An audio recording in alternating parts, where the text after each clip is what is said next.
چې څومره د پښتونخوا وروڼه او د افغانستان وروڼه د عمران خان د مرګ په خبر باندې خوشحالۍ مناوهې او د عمران خان په مرګ باندې خوشحاله یې، نو هغه راسره دا ویډیو وګورئ چې د افغانستان د ورور د عمران خان باره کې څه وایي. نو د افغانانو کمنټونه چې ګورم یا پوسټونه چې ګورم چې زه مړ یا څه رقم څه د مګې تر څه موږ سره کومه پایده راړولې ده یا خپل کار به کوي، نو دا رقم پوسټونه یا کمنټونه چې ګورم زه مې ډېر خفه کېږم.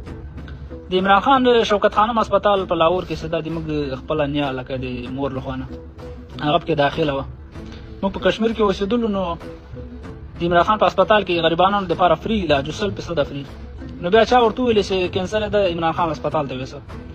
خو هغه ورته ویل که ته غریب یې باید د کلي لکه پاکستان کې هم دغسې دي لکه ولسوال او والي او د کلي ملک او د دې خطونه ځان سره یوسه چې رښتیا دا ثبوت تا سره وي چې ته غریب یې، نو بیا د مفته علاج کېږي.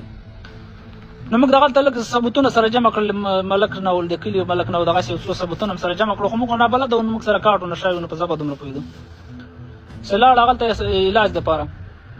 د موږ ماما په خپله نقل کوو، اوس هم ژوندی ده، که ژوند و انشاءالله په افغانستان کې ده، هغه مخکې به دا خبرې بیا در سره تکرار کوم.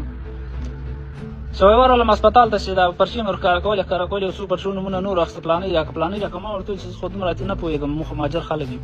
وایي مهاجر یې؟ دغسې راته وویل چې مهاجر یم. ورته وویل چې وایي چې کومې وره کې مې ورکړې هغه ټولې چیرې کړه، ډسبین ته یې واچولې او ډاري کې علاج شروع کړو چې مهاجر نه موږ د یو شي پوښتنه هم نه کوو. نو دا د هغه انسانیت و، دا د هغه اخلاق و، دا د هغه د غریبانانو سره مینه وه. خبره دا نه ده چې زه لمونځ او اودس کومه یا او کومه داسې خلک نه دي 5 وخته لمونځ او اودس کوي، خو د غریبانانو حق هم خوري، غریب وزن غریب ورنکه خیز په غریبانو باندې ظلم کوي. نو د عمران خان حق به باید موږ یاد کړو.